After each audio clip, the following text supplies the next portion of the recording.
John Brown's body lies a-mouldering in the grave, while weep the sons of bondage whom he ventured all to save. But though he sleeps, his life was lost while struggling for the slave. His soul is marching on. Glory, glory, hallelujah. Glory, Welcome to War of the Rebellion, Stories of the Civil War.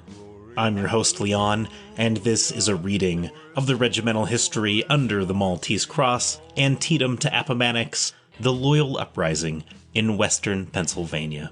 1861 to 1865, Campaigns 155th Pennsylvania Regiment, narrated by the rank and file. And of course, we are picking up at my favorite part in this whole regimental history.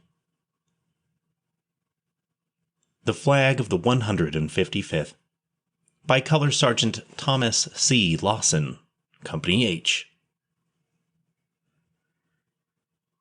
At the time of the organization of the regiment, the 3rd of September 1862, it had not yet come into possession of a flag, and it was not until the 17th of October following that the boys had any colors around which to rally in case of emergency.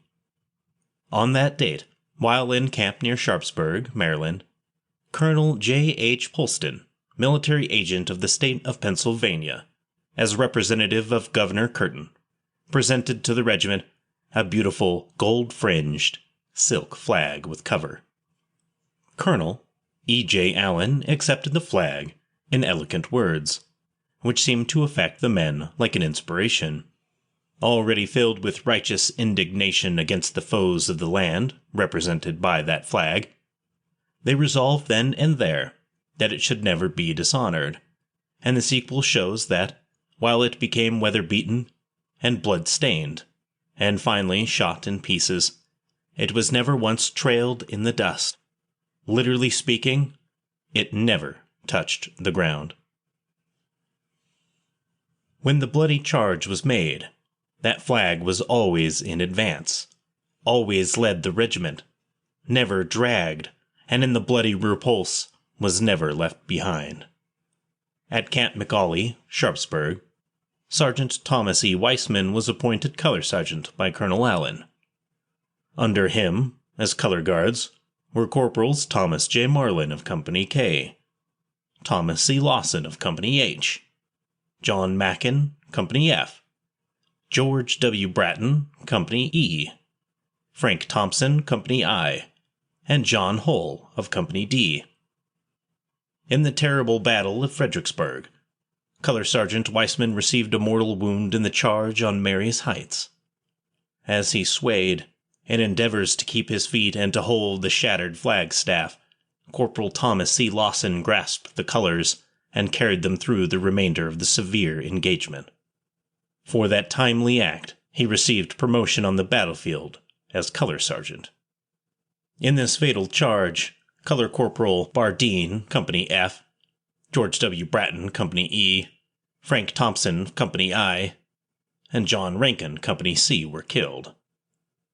The flagstaff was so badly shattered in 2 places by the enemy's missiles in the charge, while being carried by Sergeant Weissman, and the flag itself so riddled and torn that it had to be repaired before it could be used in another battle. Colonel Allen, accordingly, had it sent to Pittsburgh, where Mrs. Allen and other well-known ladies repaired the rents in the flag, while J. R. Reed, the well-known jeweler, spliced the flagstaff in 2 places with strong silver-mounted ferrules, also restoring the eagle surmounting the flag to its normal condition. When thus repaired, in response to the desire of the public to view the honored emblem, the colors were placed on exhibition in the large show windows of the bookstore at 5th Avenue and Smithfield Street, then conducted by the late John Piddock. Thrilling incident to flag on furlough. An incident occurred on the return of the flag to the regiment, which is worth mentioning. Colonel Allen had received leave of absence by reason of serious illness in camp, and had been ordered home for medical treatment. when Private Samuel W. Hill of Company F, who had also been granted a furlough of 10 days, visited Colonel Allen at the latter's home the day before returning to the regiment in the field. Colonel Allen was confined to his bed, and being very solicitous about the return of the flag as repaired to the regiment, requested Private Hill to be the bearer of the flag back to the regiment, a mission which Hill accepted as a compliment. As Private Hill was the bearer of various packages of cigars, tobacco, and presents and remembrances from home to companions in camp, burdening down his knapsack and filling his haversack, the addition of the flag and staff, as well as the oilcloth covering, to the other freight in his charge, made no light load for him to manage. Hill succeeded in getting on board the cars safe, and without injury to the flag. On changing cars, however, at the station in Baltimore, the flag came near meeting with disaster, which would probably have required further repairs. As Private Hill was ascending the steps of the coach with his many burdens, the length of the flagstaff and the width of his bulging haversack and well-filled knapsack made it difficult for him to get all his burdens safely aboard the car. The flagstaff being so long and inconvenient to handle, Hill missed his footing and fell back on the platform, but bravely recouped and rallied around the flag, finally landing it on the platform of the coach in safety, as if storming a fort, much to his own gratification and that of some alarmed spectators, who feared that in his anxiety to save the flag he might meet with great bodily injury. Private Hill, the next day, proudly delivered Old Glory to Lieutenant Colonel Kane, commanding the regiment, and received the latter's congratulation and thanks for the successful discharge of the important duty assigned to him by Colonel Allen, as temporary color-bearer of the 155th Regiment. Governor Curtin visits camp. In this battle, the flag was pierced 13 times by rebel bullets and canister shot. On the 25th of March following, Governor Andrew G. Curtin, Pennsylvania's war governor, visited the brigade. As he rode through Humphreys camp and by the regiment, which had been drawn up in rank to salute him, the governor noticed the bullet holes in the flag. He stopped and counted them, and remarked on the baptism of fire to which the regiment had been exposed. In the subsequent campaign, in the early days of May, while the Army of the Potomac was under the command of General Joseph Hooker, Color Sergeant Lawson carried the flag safely through the ill-managed and disastrous Battle of Chancellorsville.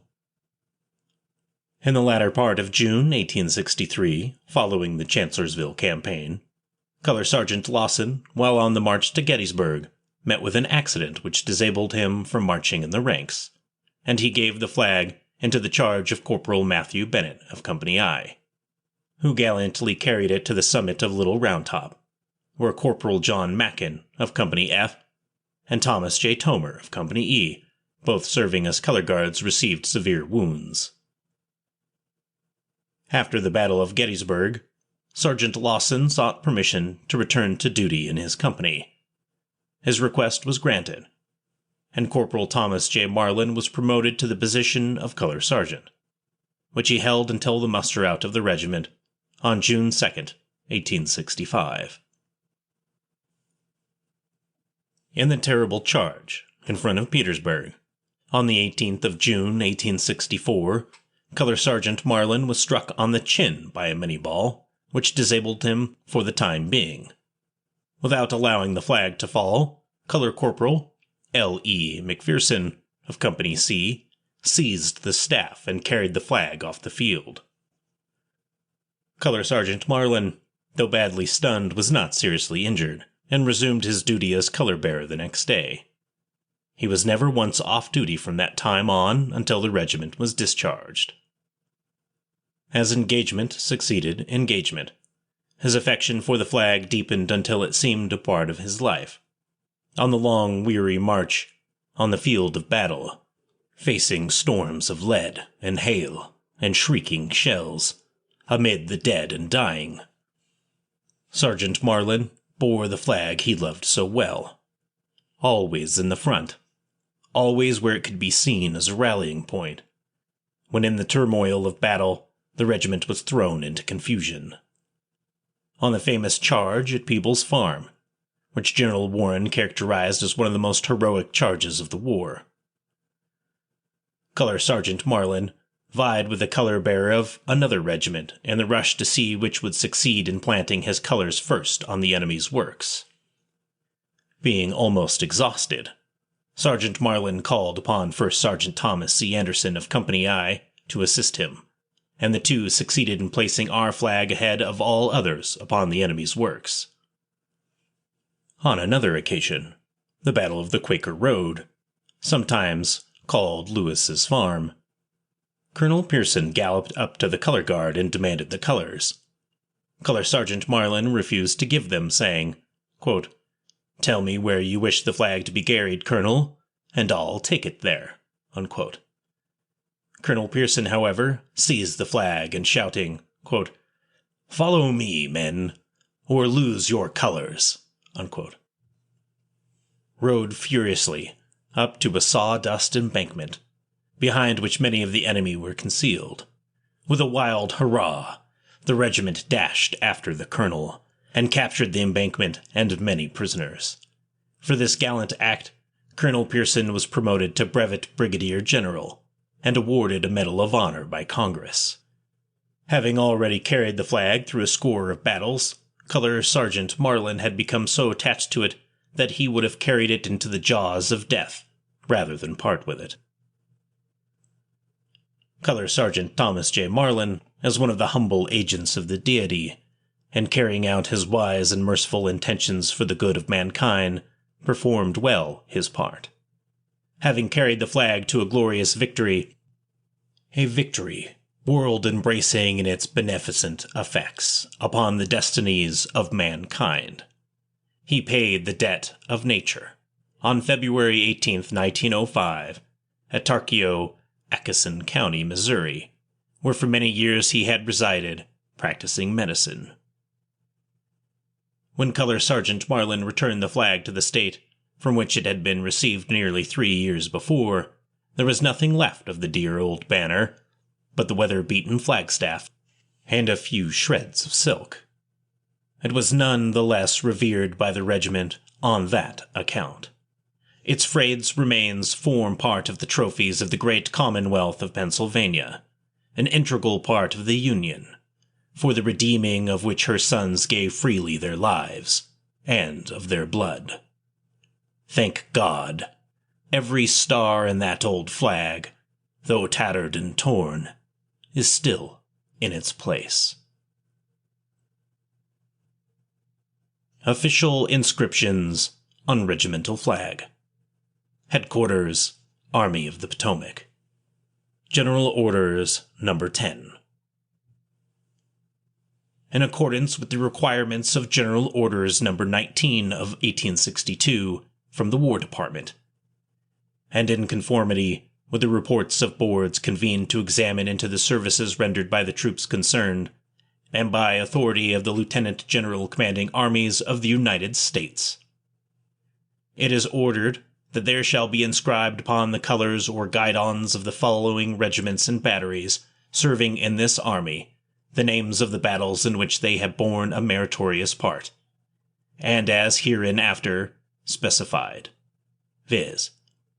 155th Pennsylvania Volunteers, Antietam, Fredericksburg, Chancellorsville, Gettysburg, Rappahannock Station, Mine Run, Boyden Plank Road, Wilderness, Spotsylvania, North Anna, Tullapatomi, Bethesda Church, Second Hatcher's Run, White Oak Road, Cold Harbor, Petersburg, Weldon Railroad, Peebles Farm, Hatcher's Run, Lewis's Farm, Five Forks, Appomattox.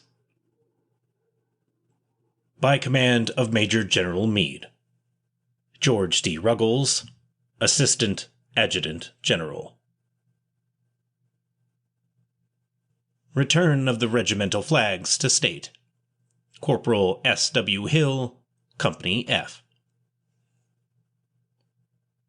In 1866, an informal reunion of the 155th Regiment Pennsylvania Volunteers was convened in Pittsburgh.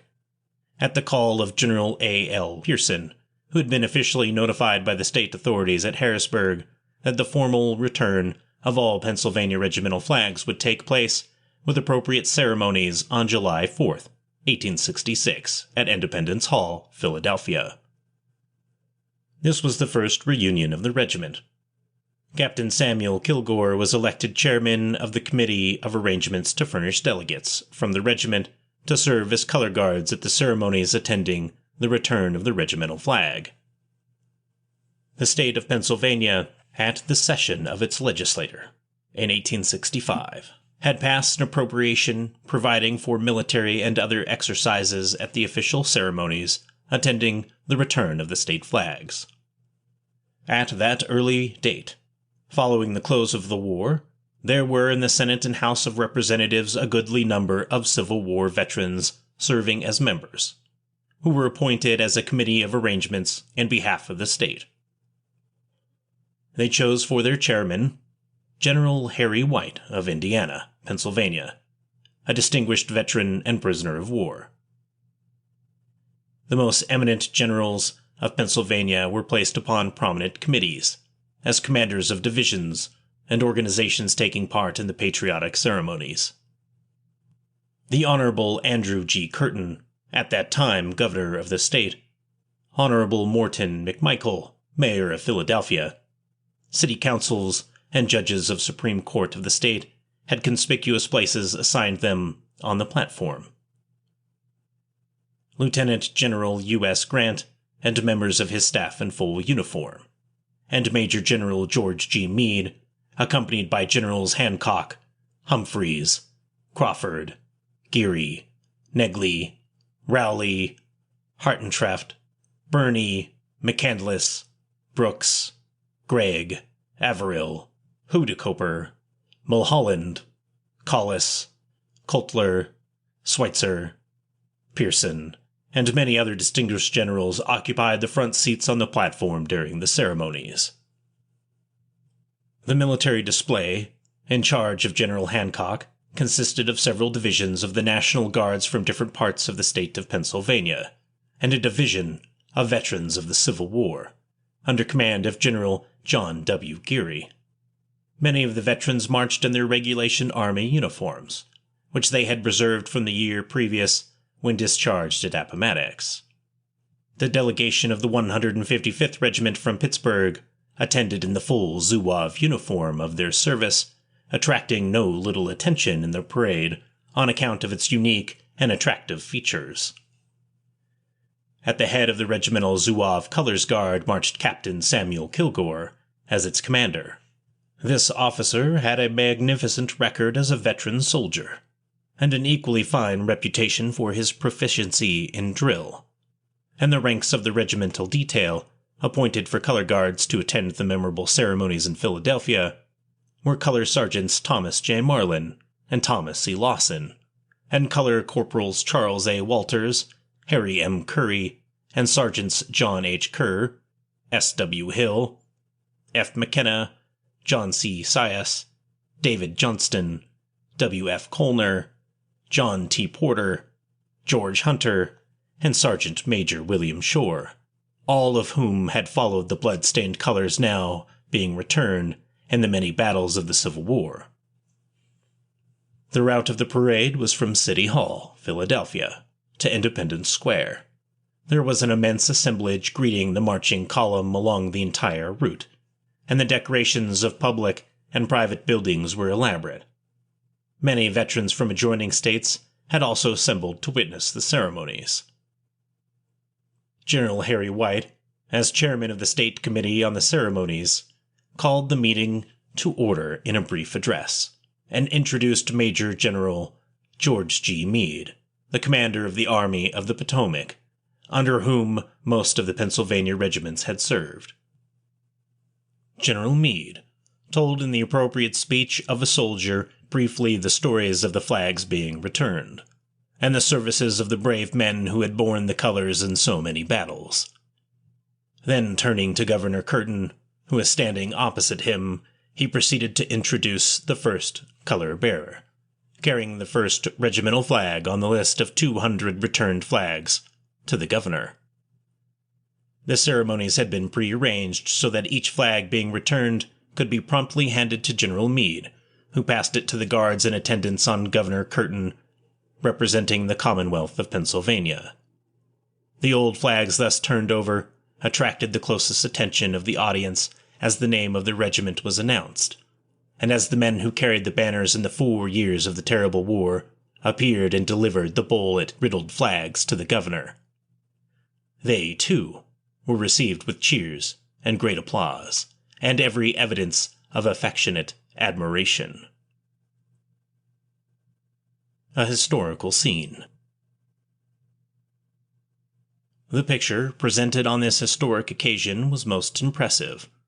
Occurring in the city of Philadelphia, beneath the shadow of Independence Hall, with its old Liberty Bell, Independence Square, the famous Carpenter's Hall, the presence of Grant, Meade, Hancock, Humphreys, Negley, Hartentraft, Pearson, and the other distinguished generals already named, with the scarred veterans standing on sacred, and indeed holy ground.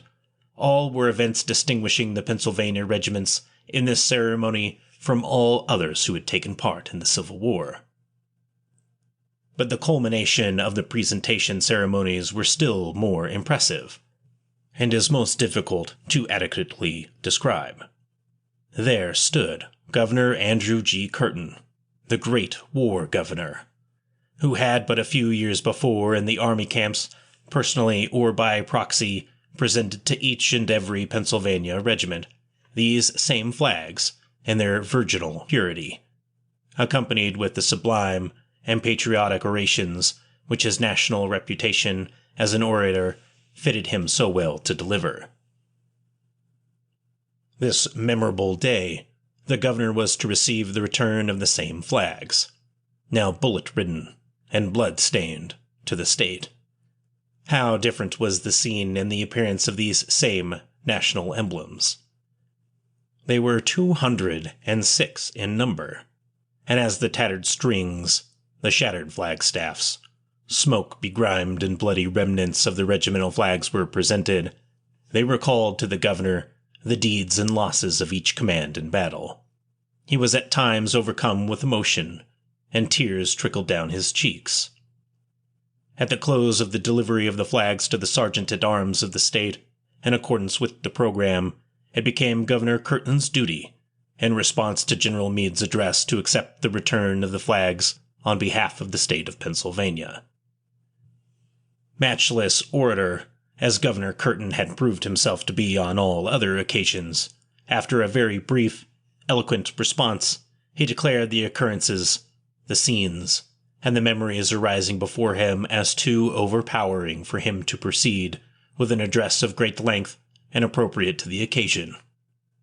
He closed with patriotic tributes and greetings to the assembled veterans of the regiments, who had carried these colors through the roar and shock of 100 battles.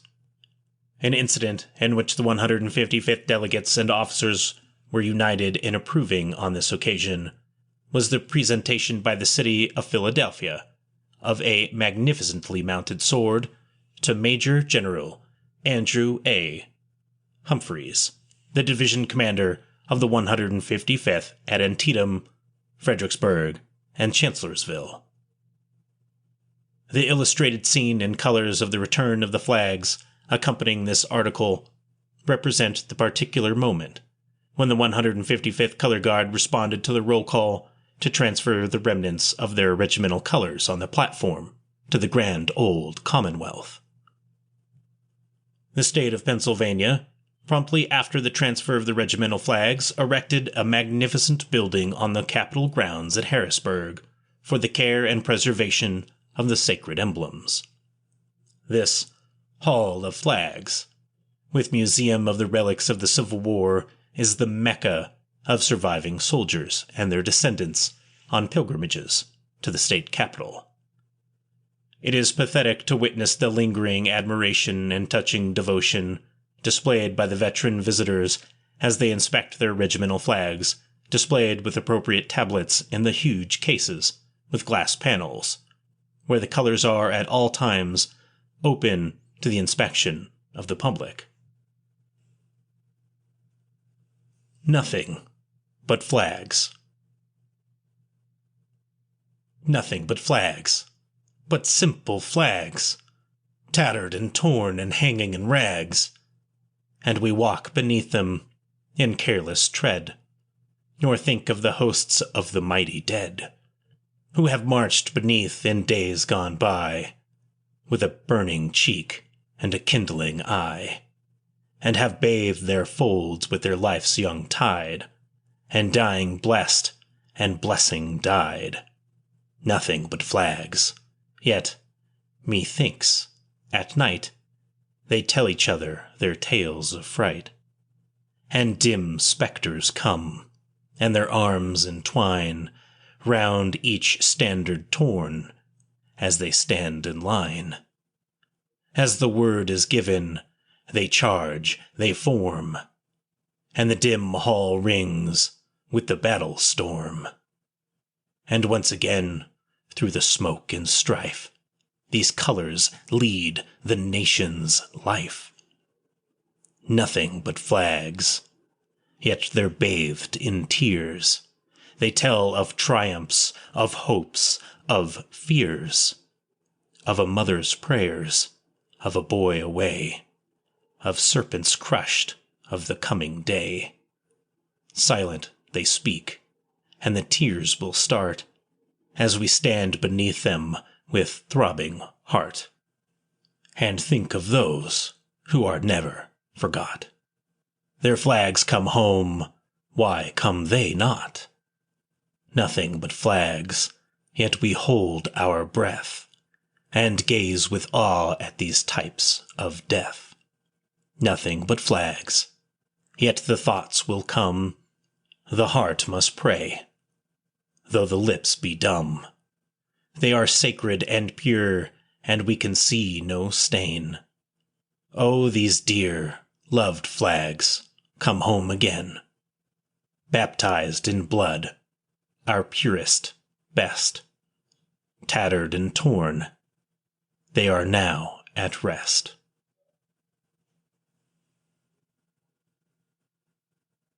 A Country Boy in the Army by Color Corporal Arch N. Ewer, Company C. Is what we will pick up next week as we finish up with our flag episode.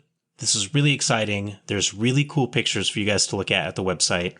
Even a color photo, I might add. Although it's not really a photo, it's a drawing. But they do have really cool pictures and photos that are all interested here with the flag. And of course, we do have the remnants of the 155th Regimental flag, which still exists today and you can find online. On the website, I will have a link to that, and you will be able to check it out. I'll have a screenshot on my website, and then you can go check it out on the official flag website, where you can find many different flags from many different regiments from the state of Pennsylvania.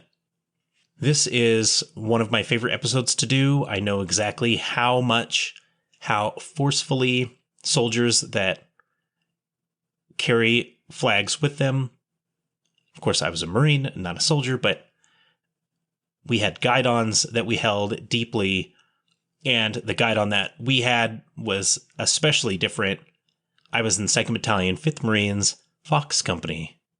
And what was great about that is we were known as the Blackhearts, which meant that while the rest of the Marines around us all had red guidons, ours was black.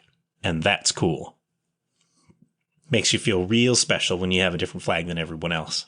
And also always wanting to make sure it never touches the ground, whether it was the American flag or any of the others.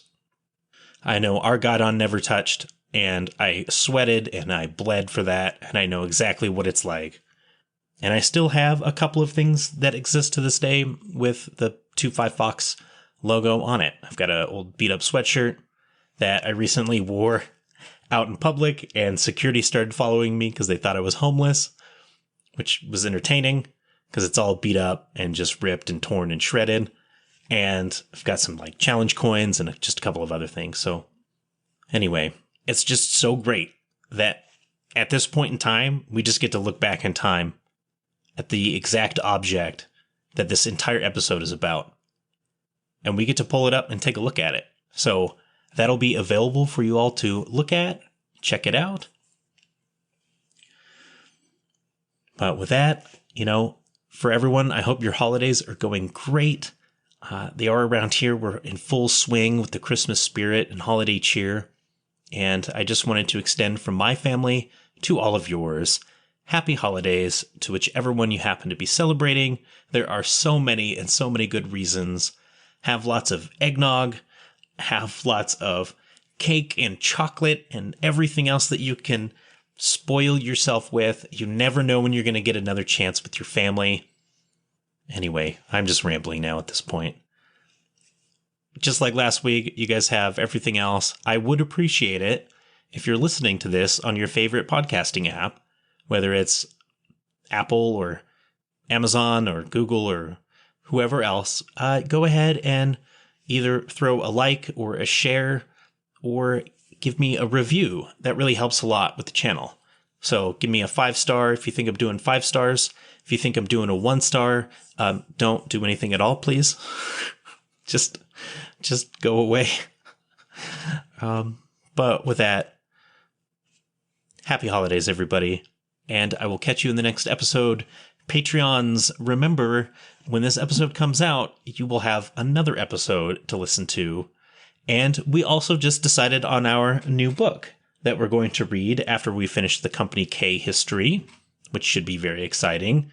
We get to read one of my favorite memoirs of all time. If you want to check out this memoir, you can do so on my Patreon. It's only $1 a month. So check it out.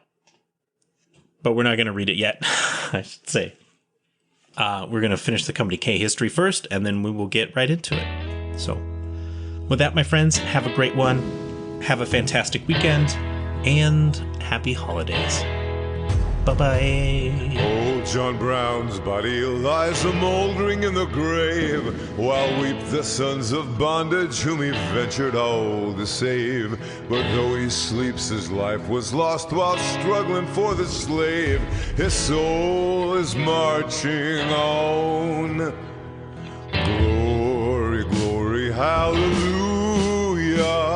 Glory, glory, hallelujah. Hallelujah, for his soul is marching on.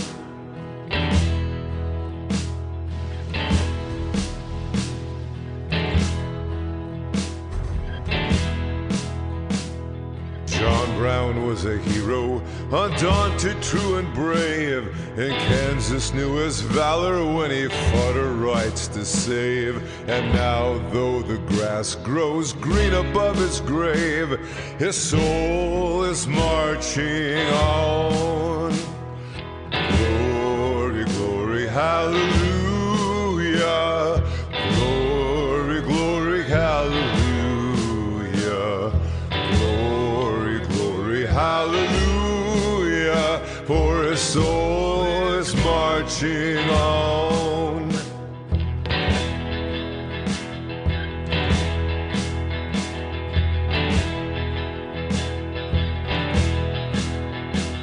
He captured Harper's Ferry with his 19 men so few, and frightened old Virginia till she trembled through and through.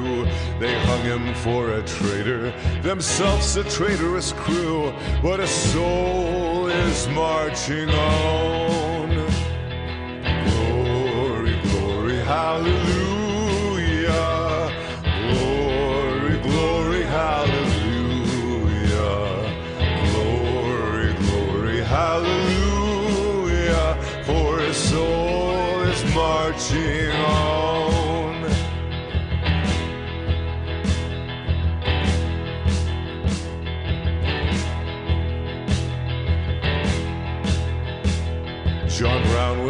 John the Baptist, of the Christ we are to see.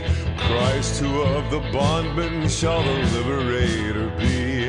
And soon throughout the sunny south the slaves shall all be free, for his soul is marching on. Glory, glory, hallelujah. Glory, glory, hallelujah. Glory, glory, hallelujah. For his soul is marching on.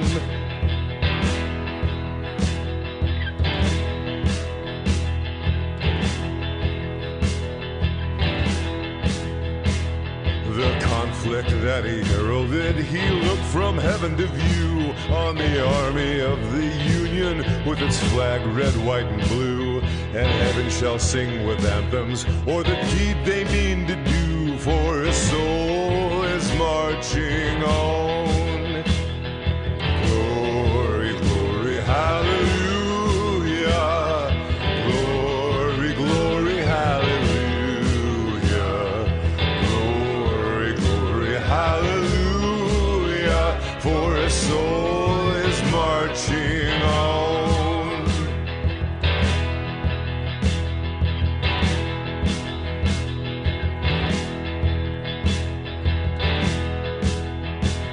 Ye soldiers of freedom, then strike while strike ye may, the death blow of oppression in a better time and way.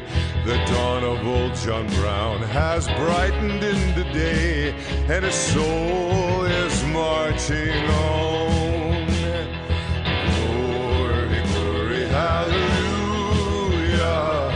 Glory, glory, hallelujah. Glory, glory, hallelujah.